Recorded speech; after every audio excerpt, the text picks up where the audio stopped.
Hello दोस्तों, biotechnology का इस्तेमाल आजकल हर एक क्षेत्र के अंदर किया जाने लगा है। दोस्तों, आज के समय में ऐसा कोई भी क्षेत्र नहीं होगा जिसके अंदर बायोटेक्नोलॉजी का इस्तेमाल न किया जा रहा हो। दोस्तों, आज के समय में पर्यावरण के शुद्धिकरण के लिए, नई नई बीमारी से लड़ने के लिए, एंटीवायरस बनाने के लिए, मेडिसिन बनाने के लिए, एग्रीकल्चर के अंदर फसल की ग्रोथ बढ़ाने के लिए, कीटनाशक दवाई बनाने के लिए, ये सब चीजें दोस्तों बायोटेक्नोलॉजी के जरिए ही पॉसिबल है। दोस्तों, आने वाले समय में कोरोना से भी ज्यादा भयंकर बीमारी आने वाली है। तो दोस्तों, जैसे कोरोना के अंदर एंटीवायरस बनाने के लिए बायोटेक्नोलॉजी का इस्तेमाल सबसे ज्यादा किया गया, उसी तरीके से दोस्तों आने वाले फ्यूचर में जितनी भी बड़ी बड़ी बीमारी आएंगी, उन सभी बीमारियों से लड़ने के लिए बायोटेक्नोलॉजी का ही यूज किया जाएगा। और दोस्तों, ऐसा कोई भी क्षेत्र नहीं है जिसके अंदर बायोटेक्नोलॉजी का यूज नहीं किया जा रहा, जिसकी वजह से दोस्तों आजकल बायोटेक्नोलॉजी इंजीनियर की काफी ज्यादा डिमांड बढ़ चुकी है। तो दोस्तों, आज की स्पेशल वीडियो के अंदर मैं आप सभी को फुल डिटेल में बताने वाला हूँ कि बायोटेक्नोलॉजी क्या होता है, बायोटेक्नोलॉजी के अंदर क्या क्या टाइप्स होते हैं, बायोटेक्नोलॉजी इंजीनियर का काम क्या होता है, बायोटेक्नोलॉजी इंजीनियर बनने के लिए क्या एलिजिबिलिटी क्राइटेरिया है, बायोटेक्नोलॉजी इंजीनियर बनने के लिए कौन कौन से कोर्सेस मार्केट में अवेलेबल है, बायोटेक्नोलॉजी इंजीनियरिंग का कोर्स कंप्लीट कर लेने के बाद आपको कौन कौन सी कंपनीज में जॉब मिलेगी, कौन कौन से पोस्ट पर आप जॉब कर पाओगे, और दोस्तों जॉब मिलने के बाद आपको पर मंथ कितने रुपीस की सैलरी मिलेगी। और दोस्तों, एंड में मैं आपको ये भी बताऊंगा कि बायोटेक्नोलॉजी का कोर्स कर लेने के बाद आप कौन कौन से बिजनेस स्टार्ट करके लाखों और करोड़ों रुपए की कमाई कर सकते हो। तो दोस्तों, चलो इस वीडियो की शुरुआत करते हैं और जान लेते हैं बायोटेक्नोलॉजी के बारे में फुल डिटेल्स में। तो दोस्तों, सबसे पहले मैं आपको बता देता हूँ कि बायोटेक्नोलॉजी क्या होता है। दोस्तों, बायोटेक्नोलॉजी भारत में बायोटेक नाम से बहुत ही ज्यादा मशहूर है। और दोस्तों, ये एक इंजीनियरिंग कोर्स होता है। बायोटेक्नोलॉजी के अंदर कई प्रकार की अलग अलग शाखाएं होती है, अलग अलग कोर्सेस होती है, जिसके जरिए स्टूडेंट्स अलग अलग क्षेत्र में अपना करियर बना सकते हैं। अगर मैं आपको एकदम सिंपल भाषा में बताऊं तो दोस्तों, बायोटेक्नोलॉजी बायोलॉजी और टेक्नोलॉजी के मिलन के जरिए एक ऐसा प्रोडक्ट बनाया जाता है जो प्रोडक्ट आने वाले समय में मानव जाति के लिए बहुत ही उपयोगी साबित होता है। जैसे कि एग्जाम्पल के लिए मैं बताऊं तो दोस्तों, मेडिसिन दोस्तों बनाने के लिए बायोलॉजी का इस्तेमाल किया जाता है और टेक्नोलॉजी का भी इस्तेमाल किया जाता है, तब जाके दोस्तों एक मेडिसिन क्रिएट होता है। इसी तरीके से दोस्तों, बायोटेक्नोलॉजी के जरिए ही एंटीवायरसेस बनाए जाते हैं, हॉस्पिटल इक्विपमेंट्स बनाए जाते हैं, और दोस्तों जो भी एग्रीकल्चर की हमारी फसल होती है, उस फसल के ग्रोथ के लिए भी दोस्तों बायोटेक्नोलॉजी का इस्तेमाल आजकल बहुत ही ज्यादा तेजी से किया जाने लगा है। क्योंकि दोस्तों, बायोटेक्नोलॉजी के जरिए हम कुछ ऐसे फर्टिलाइजर बना रहे हैं जिनके जरिए हमारे जो प्लांट्स की ग्रोथ है वो काफी तेजी से बढ़ जाती है, कम जमीन में ज्यादा फल मिलते हैं, जिसके जरिए मानव जाति को बहुत ही ज्यादा फायदा और लाभ मिलता है।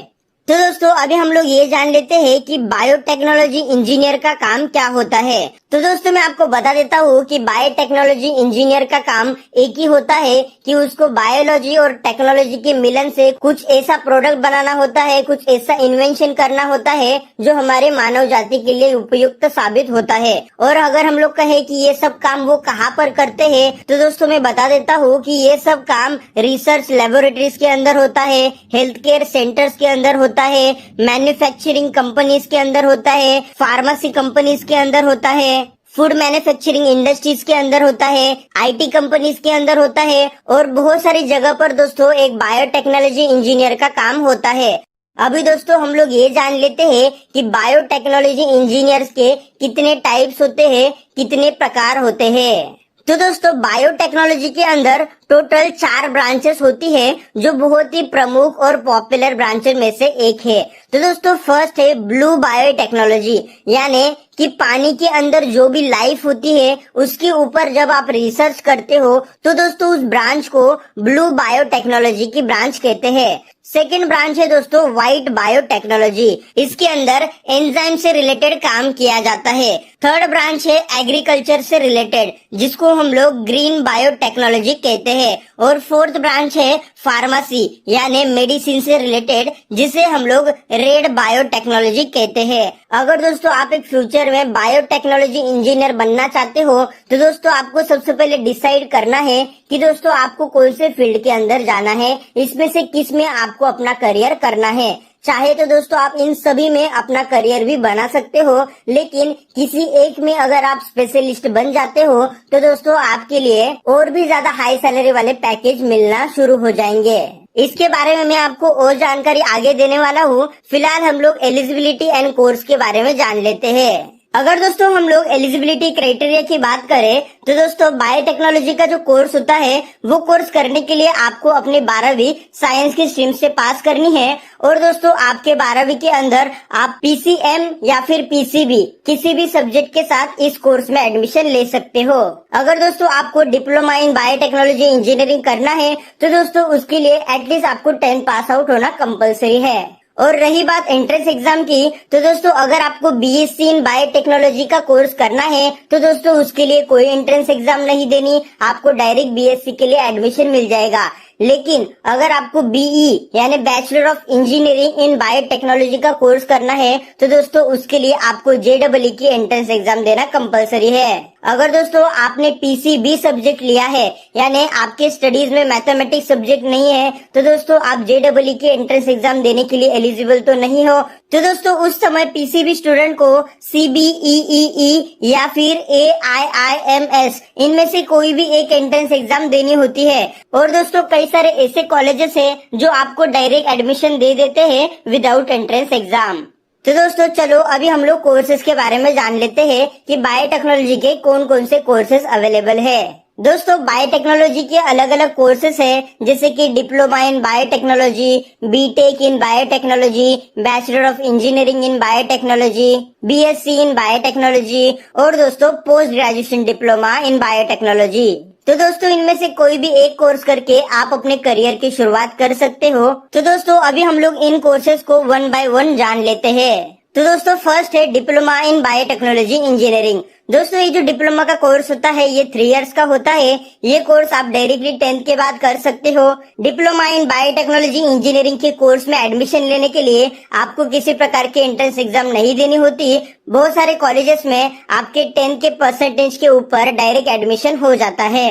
और दोस्तों डिप्लोमा इन बायोटेक्नोलॉजी इंजीनियरिंग का कोर्स करने के लिए आपको 10th में एटलीस्ट 45% के ऊपर मार्क्स होने चाहिए। दोस्तों डिप्लोमा के कोर्स के अंदर आपको डीप नॉलेज नहीं दी जाती, बस आपको ऊपर ऊपर की नॉलेज दी जाती है। और दोस्तों 3 इयर्स के अंदर आपका कोर्स कंप्लीट किया जाता है, जिसके वजह से आपको जॉब तो मिल जाता है लेकिन सैलरी ज्यादा नहीं मिलती, जिसके वजह से बहुत सारे स्टूडेंट बीएससी, बीटेक या फिर बीई के कोर्सेज के लिए जाते हैं, जिसके वजह से उनको फ्यूचर में हाई सैलरी पैकेजेस दिए जाते हैं। और दोस्तों रही बात डिप्लोमा के कोर्स की फीस की, तो दोस्तों बायोटेक्नोलॉजी के लिए पर ईयर 60,000 रुपए से लेके 70,000 रुपीज तक की फीस डिप्लोमा के कोर्स के लिए ली जाती है। ये जो फीस होती है ये कॉलेज वाइज ऊपर नीचे हो सकती है। दोस्तों BTech and BE in biotechnology का जो कोर्स होता है ये कोर्स 4 इयर्स का होता है। इन कोर्सेज के अंदर आपको फुल डीप में नॉलेज दी जाती है, वो सारी नॉलेज दी जाती है जो एक बायोटेक्नोलॉजी इंजीनियर के पास होनी चाहिए। दोस्तों ये जो कोर्स होता है इसके अंदर आपके सारे टॉपिक्स कवर किए जाते हैं। दोस्तों इस कोर्स को करने के लिए आपको लगभग 4 इयर्स तक का टाइम लगता है। और दोस्तों फीस की बात करें तो दोस्तों बायोटेक्नोलॉजी इंजीनियरिंग की जो फीस होती है वो 1 लाख रुपीज तक की होती है पर ईयर की। मतलब टोटल 4 इयर्स की जो फीस होती है वो लगभग 3 लाख रुपीज से लेके 4 लाख रुपीज तक की होती है प्राइवेट कॉलेजेस के अंदर। ये फीस भी दोस्तों ऊपर नीचे हो सकती है, छोटे कॉलेजेस में कम फीस होती है, बड़े बड़े कॉलेजेस के अंदर 2 से 3 लाख रुपीस की फीस सालाना भी चार्ज करी जाती है। अभी दोस्तों हम लोग बात करते हैं बीएससी इन बायोटेक्नोलॉजी कोर्स की। दोस्तों बीएससी इन बायोटेक्नोलॉजी कोर्स जो होता है ये काफी ज्यादा पॉपुलर कोर्सों में से एक है। बहुत सारे स्टूडेंट इस कोर्स को करने का ट्राई करते हैं, क्योंकि इस कोर्स के अंदर आपको मीडियम लेवल की नॉलेज दी जाती है, ना ही कम ना ही ज्यादा। दोस्तों ये जो कोर्स होता है ये 3 इयर्स का होता है। इस कोर्स को कंप्लीट कर लेने के बाद आपके सामने जॉब के बहुत सारे करियर ऑप्शंस निकल के आ जाते हैं। और दोस्तों सिर्फ 3 इयर्स का कोर्स होने की वजह से इसकी फीस भी बहुत कम होती है। दोस्तों अगर हम लोग बीएससी इन बायोटेक्नोलॉजी इंजीनियरिंग की फीस की बात करें तो बीएससी इन बायोटेक्नोलॉजी का जो कोर्स है वो कोर्स करने के लिए आपको ओनली 40,000 रुपीज तक की फीस पर ईयर देनी होती है। मतलब दोस्तों ये कोर्स 3 इयर्स का होता है तो दोस्तों फुल कोर्स की फीस लगभग 1.5 लाख रुपए से लेके 2 लाख रुपए तक की होगी। ये जो लास्ट कोर्स है वो है post graduation diploma in biotechnology. दोस्तों ये जो कोर्स होता है ये कोर्स आप अपने ग्रेजुएशन के बाद कर सकते हो। जैसे कि अगर आपने अपने साइंस की स्ट्रीम से ग्रेजुएशन कंप्लीट कर लिया है और दोस्तों आपको फ्यूचर में बायोटेक्नोलॉजी इंजीनियर बनने का मन है तो दोस्तों उस समय आप 2 इयर्स का post graduation diploma in biotechnology का कोर्स कर सकते हो। ये कोर्स के अंदर आपको लगभग 80 से 90 हजार रुपीज तक की फीस पर ईयर देनी होती है। ये कोर्स कंप्लीट कर लेने के बाद वो सारे जॉब्स आप कर सकते हो जो एक बीएससी, बीटेक या फिर डिप्लोमा का कोर्स करने वाला स्टूडेंट करता है। तो दोस्तों अभी हम लोग जान लेते हैं कि बायोटेक्नोलॉजी का फुल कोर्स कंप्लीट कर लेने के बाद हम कौन कौन सी कंपनीज में जॉब हासिल कर सकते हैं, किन किन पोस्ट पर जॉब हासिल कर सकते हैं और हम लोग को वहाँ पर कितने रुपीस की सैलरी मिलेगी। और दोस्तों ये सब जॉब्स में आपको कोर्स के वाइज एक्सप्लेन करूंगा, यानी आपने कौन सा कोर्स किया है उस कोर्स के वाइज आपको कौन सा जॉब मिलेगा। तो चलो इसके बारे में जान लेते हैं। बायोटेक्नोलॉजी में एजुकेशन पूरा करने के बाद आप बहुत सारी फील्ड में अपने मनपसंद करियर ऑप्शन में जॉब कर सकते हो, जैसे कि medical writing, health care sector, animal husbandry, genetic engineering, research laboratories, food manufacturing industries, agriculture sector, IT companies और फार्मा कंपनीज एक्सेट्रा जैसे सेक्टर्स के अंदर अपना करियर सेट कर सकते हो। तो बायोटेक्नोलॉजी में डिप्लोमा का कोर्स करने के बाद आपको environmental technician, food safety technician, pharma research technician, biologic supplies manufacturer और क्लिनिकल लेबोरेटरी टेक्नीशियन जैसे जॉब ऑप्शन मिल जाएंगे। बायोटेक्नोलॉजी में ग्रेजुएशन होने के बाद, बीटेक कर लेने के बाद आप laboratory assistant, biotechnology expert, sales manager, marketing executive trainee, business development executive और एसोसिएट प्रोफेसर जैसे जॉब ऑफर्स मिलेंगे। लेकिन अगर आप बायोटेक्नोलॉजी में पोस्ट ग्रेजुएशन यानी कि एमटेक कर चुके हो तो दोस्तों आपको मिलने वाले जॉब अपॉर्चुनिटीज बहुत ही ज्यादा होंगी। बहुत अच्छे अच्छे जॉब्स आपको मिलेंगे, जैसे कि microbiologist, bacteriologist, embryologist, genetics, immunologist, molecular biologist, bio analytics chemist, medical biochemist, environmental chemist और फार्मालॉजिस्ट जैसे जॉब्स आपको मिल जाएंगे। और अगर दोस्तों आप बायोटेक्नोलॉजी में पीएचडी कर लेते हो तो दोस्तों आपको बायोलॉजी रिसर्चर, प्रोसेसर इंजीनियर और क्लिनिकल प्रोजेक्ट मैनेजर, इसके साथ साथ lead biotechnology consultant, research scientist और पेटेंट सर्च एनालिसिस जैसे जॉब्स ऑफर हो जाएंगे। तो दोस्तों जॉब तो आपके सामने बहुत सारे निकल के आ जाते हैं। तो दोस्तों अगर हम लोग सैलरी की बात करें तो दोस्तों मैं आपको बता देता हूँ कि जॉब पर मिलने वाली सैलरी आपके एक्सपीरियंस पर डिपेंड करती है और आप कौन से कंपनी में कौन से पोस्ट पर काम कर रहे हो इसके ऊपर डिपेंड करती है। आपको ये जानकर बहुत ही ज्यादा खुशी होगी कि भारत वर्ल्ड के टॉप बायोलॉजी टेक्नीशियन में से एक है और यहाँ पर 30 से भी ज्यादा बायोटेक्नोलॉजी कंपनीज है जो इस फील्ड में तेजी से ग्रो कर रही है। तो दोस्तों अगर आपको इन 30 कंपनी में से किसी भी एक कंपनी में जॉब मिल जाती है तो दोस्तों एज अ फ्रेशर आपको 20,000 रुपए की सैलरी पर मंथ दी जाएगी। 1 साल का एक्सपीरियंस मिलने के बाद आपकी सैलरी 30,000 रुपीज पर मंथ होगी। 2 इयर्स एक्सपीरियंस मिलने के बाद आपकी पर मंथ सैलरी 35,000 रुपीज की होगी। और दोस्तों 5 साल के एक्सपीरियंस के बाद आपको पर मंथ 60,000 रुपए से लेके 1 लाख रुपीज के ऊपर की सैलरी भी दी जाती है। डिपेंड करता है कि आपका एजुकेशन क्या है, यानी आपने कौन सा कोर्स किया है, diploma, degree, post graduation degree या फिर पीएचडी। तो दोस्तों आपके एजुकेशन के हिसाब से आपकी सैलरी ज्यादा होगी। तो उम्मीद करता हूँ दोस्तों आपको बायोटेक्नोलॉजी के बारे में आज सब कुछ पता चल गया होगा। इस वीडियो को शेयर करके लोगों की मदद करो आपका साथ देने के लिए और ऐसे वीडियो जरूर देखने के लिए।